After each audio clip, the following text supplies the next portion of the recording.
Bonjour et bienvenue dans Athletes Corner. Nous sommes au Fouquet's Barrière sur les Champs-Élysées à Paris et nous sommes aujourd'hui avec Antoine Mijimba, l'ancien gardien de but de hockey sur glace. Bonjour Antoine. Bonjour Maxence. Merci d'être avec nous.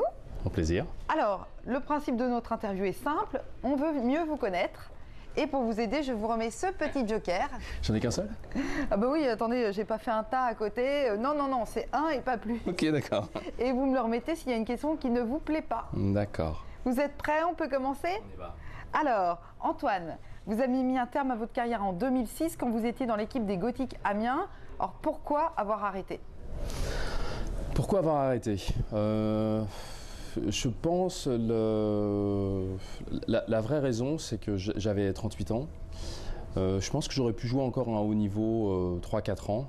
Mais comme je savais que je ne voulais pas assurer ma reconversion dans le milieu du sport, après avoir discuté avec pas mal d'anciens sportifs, il semblait que la barre des 40 ans, c'était quand même quelque chose il fallait être à nouveau sur le marché du travail avant 40 ans pour être capable de redémarrer dans une autre activité. Donc il y avait, voilà, c'était ça, c'était l'idée que bon voilà, il fallait que je me lance, donc pourquoi pas maintenant. Et c'est dur de décider d'arrêter comme ça? C'est horrible, c'est vraiment horrible. J'ai pas arrêté parce que j'en avais marre, j'ai vraiment arrêté parce qu'il fallait. Parce qu'il le fallait, ouais. Et donc non, c'est une vraie souffrance, c'est une vraie douleur.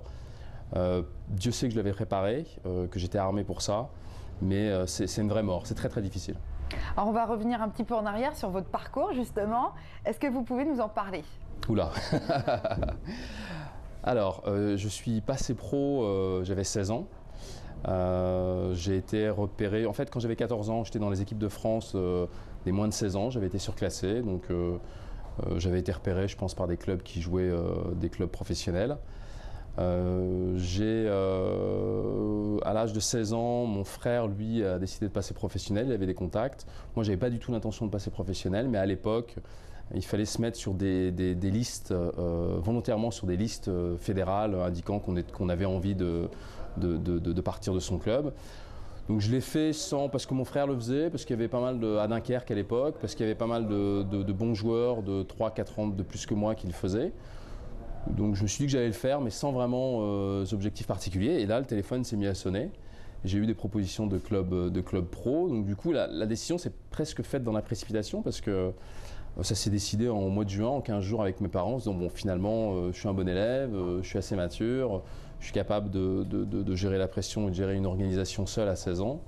Donc finalement, pourquoi pas? Donc ça s'est vraiment fait voilà, sans que ce soit très très réfléchi. Et puis mon début en fait a été très rapide parce que j'étais certes avec un contrat pro mais dans la structure de formation.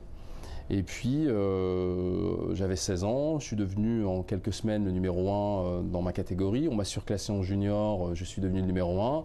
Parallèlement à ça, l'équipe Saint-Gervais à l'époque a connu quelques problèmes avec ses gardiens de but. Un gardien est parti, le deuxième s'est blessé, le troisième s'est blessé. Enfin vraiment tout ça en l'espace de 6 semaines, quelques 6, 7, 8 semaines. Et donc ils ont été obligés, n'ayant pas d'autres gardiens, ils ont vraiment été obligés de me faire jouer.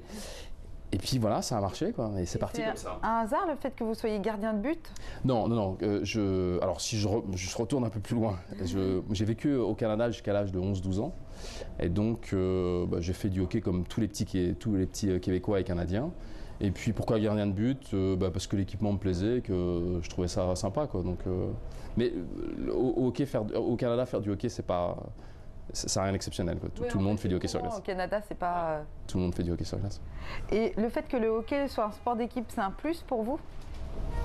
J'ai pas beaucoup pratiqué de sport individuel, donc j'ai du mal à faire la comparaison. Je pense qu'il n'y a pas beaucoup de différence aujourd'hui entre le sport individuel et le sport d'équipe. Quand on voit comment Amélie Mauresmo est organisée avec vraiment une équipe autour d'elle, de médecins, de préparateurs physiques, de nutritionnistes, un préparateur mental, un agent. Donc finalement, il n'y a pas grande différence avec ce qui se passe dans une équipe. Et puis la réalité dans une équipe, c'est qu'on s'appuie les uns sur les autres, mais à un moment donné, vous êtes quand même seul à prendre une décision.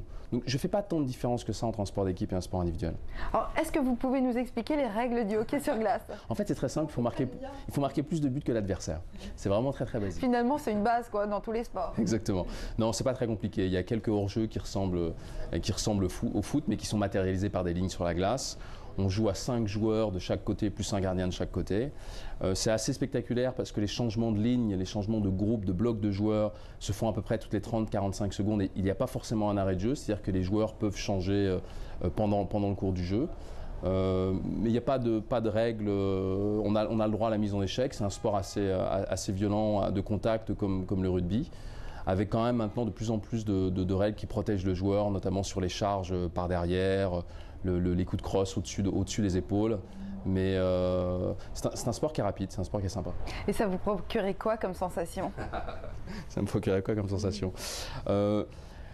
Disons, j'ai joué quand même longtemps, j'ai joué pro pendant 22 ans, donc autant au début c'est l'euphorie d'être un jeune pro de 16 ans qui s'amuse, et puis au fur et à mesure ce qui m'a plu c'est de cette recherche, de cette quête vraiment de la perfection, c'est-à-dire analyser tous les gestes, toutes les phases de jeu et essayer de s'améliorer en permanence.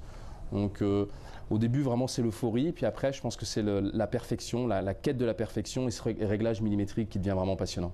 Vous avez commencé en 1983 avec les Corsaires de Dunkerque. Ensuite, vous avez été dans plusieurs équipes. Laquelle vous avez préférée? Alors, laquelle j'ai préférée? C'est difficile parce que quand on fait une carrière assez longue comme la mienne, on n'est pas le même gardien à 16 ans qu'on l'est à 38 ans.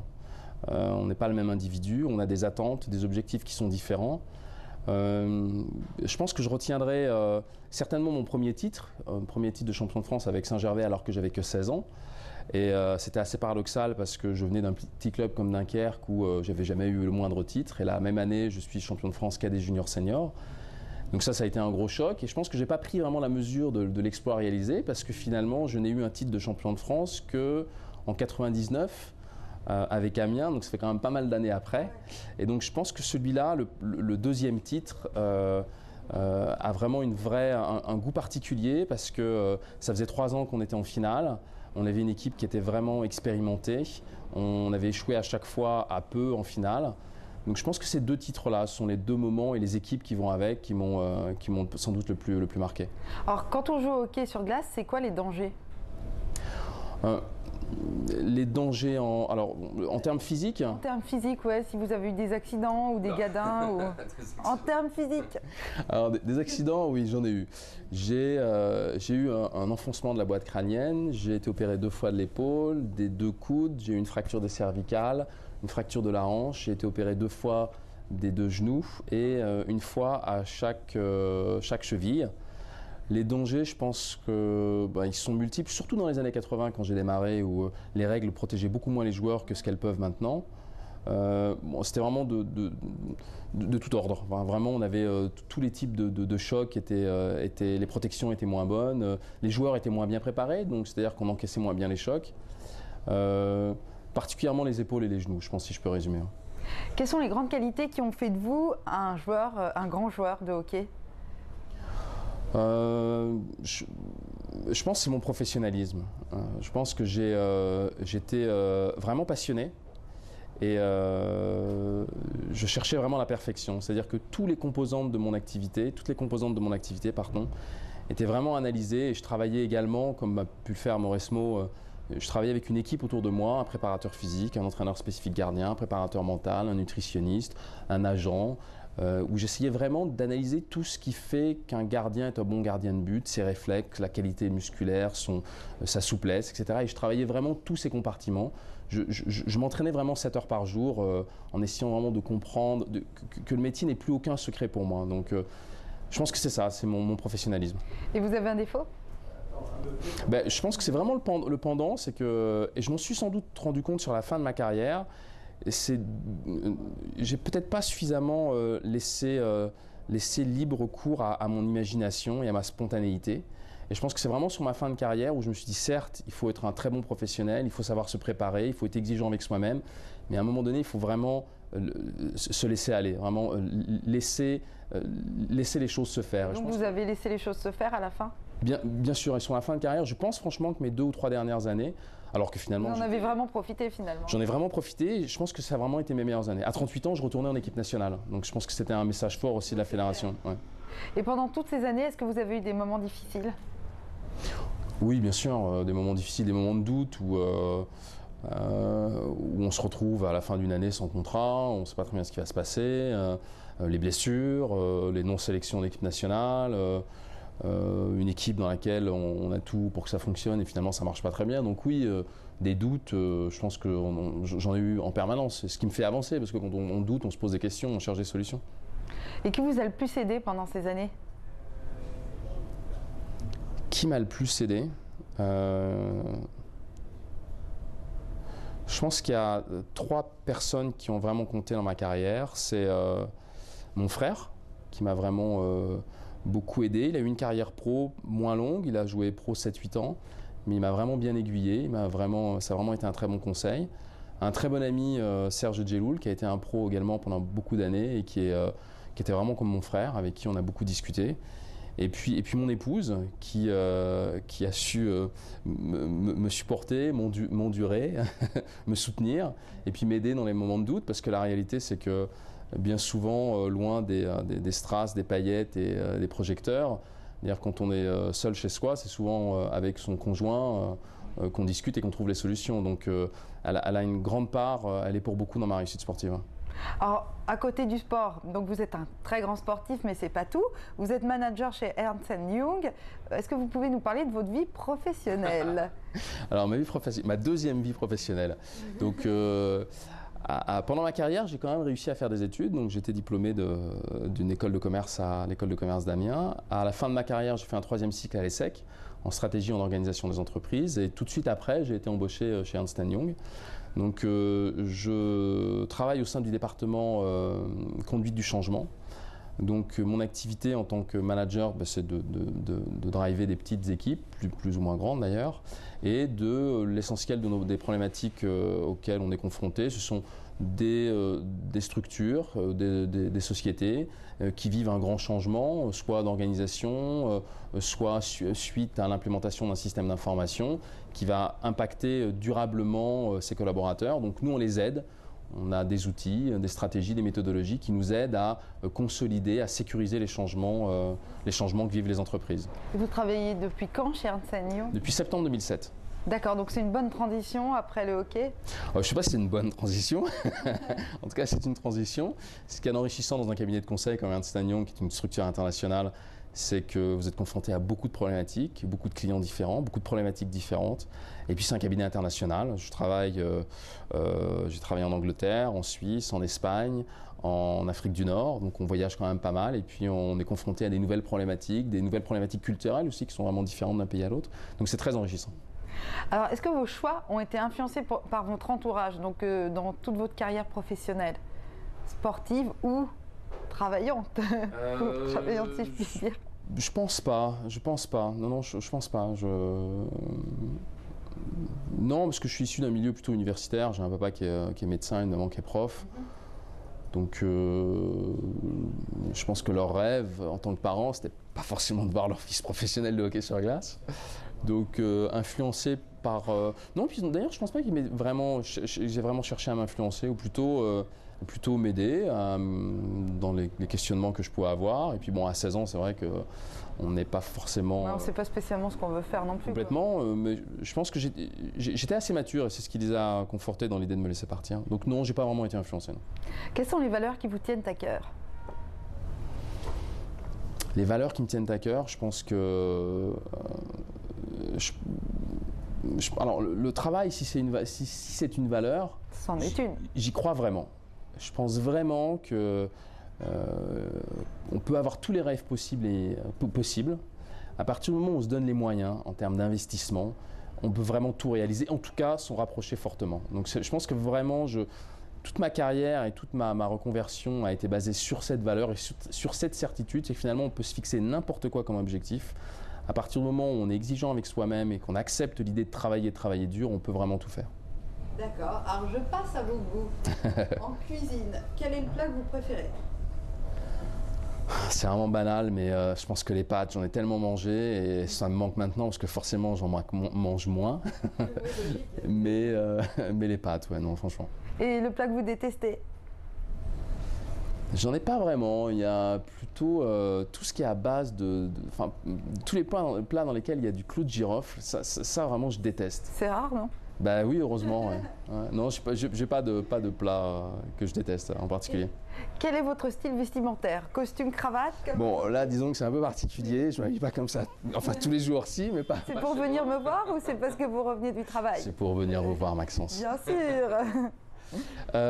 Mes goûts vestimentaires, bon, oui, enfin, costard, cravate, oui, c'est mon nouvel équipement. Donc ça, je dirais que j'ai pas tellement de choix. C'est pas désagréable. On s'y fait assez rapidement. C'est confortable. On s'y fait assez rapidement, j'avoue. Maintenant, non, c'est assez classique. Hein. J'ai pas de goût particulier. En musique, quel est votre chanteur ou votre groupe préféré? Définitivement Bob Marley. Définitivement. Ouais, définitivement Bob Marley. À la télé, est-ce qu'il y a une émission que vous adorez? Non, je regarde pas énormément la télé. Non. Donc il n'y en a pas que vous zappez non plus, quoi. Non, s'il y a une chaîne que j'aime, c'est CNN, mais je regarde pas, non, j'ai pas de... Ouais, vous regardez un petit peu comme ça en fond, quoi, mais c'est pas, il n'y a pas de rendez-vous particulier, quoi. Cinéma, est-ce que vous avez un film culte? Je pense que j'en ai deux. J'ai Missing et La Ligne Verte avec Tom Hanks. Ouais, ce sont les deux films vraiment que je pourrais regarder tout le temps. Et le film que vous n'avez pas toléré? Alors,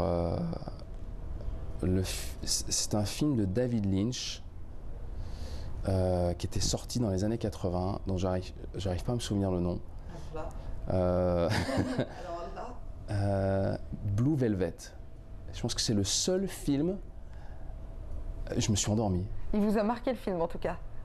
Ben, c'était terrible, quoi. Ou alors je comprenais strictement rien, parce que je pense que c'est pas le pire, parce que c'est pas le dire, mais enfin, c'est un excellent metteur en scène, mais j'ai pas compris ce film. On va peut-être vous le repasser. Non. Sport, quel est votre sportif préféré? Quel est mon sportif préféré?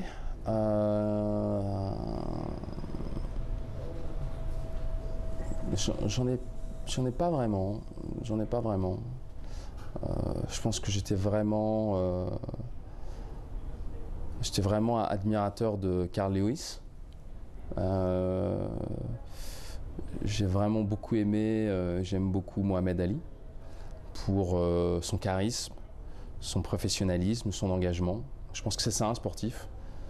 Ouais, je pense que ce sont les deux. Et puis Mike Tyson aussi pour son côté bestial et ce qu'il a réussi à détruire. Donc c'est plutôt un panel de sportifs qu'un sportif en particulier. Alors, est-ce que vous avez un conseil pour les jeunes qui voudraient faire du hockey sur glace? Un conseil pour les jeunes, je pense que c'est vrai qu'à objectif extraordinaire, il faut un investissement extraordinaire. Je pense que ça, c'est impératif. Mais il faut avant tout s'amuser. Dans tout ce que je dis, je peux paraître un peu tristos, mais la réalité, c'est que j'étais passionné et que j'adorais ce que je faisais. En 22 ans de carrière, allez, je vais le dire parce qu'il faut le dire, mais je me suis levé peut-être une seule fois en me disant j'ai pas envie d'y aller. Ah oui, ça fait pas beaucoup. Hein. Non, je le dis parce que si je vous disais que ça m'est jamais arrivé, on me croirait pas. Mais ouais, donc une fois, ça paraît correct. Une fois, ça paraît correct. Donc c'est vraiment ça. C'est vraiment s'amuser et être passionné. Quand on s'amuse et qu'on est passionné pour quelque chose, il n'y a pas de limite à l'investissement. Alors on arrive à la fin de cette interview. Votre joker est toujours à vos côtés. Ouais, je le garde. Vous n'avez pas eu besoin de cette pile. Si, j'ai juste à vous dire au revoir. Alors si vous voulez pas me dire au revoir, vous donnez le joker, mais sinon c'est bon. Je vous remercie beaucoup. Merci Maxence. Merci beaucoup. À bientôt, au revoir. Au revoir. Vous pouvez retrouver cette interview sur worldsports-events.com à la rubrique Athletes Corner. Merci de nous avoir suivis. Merci au Phuket Barrière pour son accueil. À bientôt.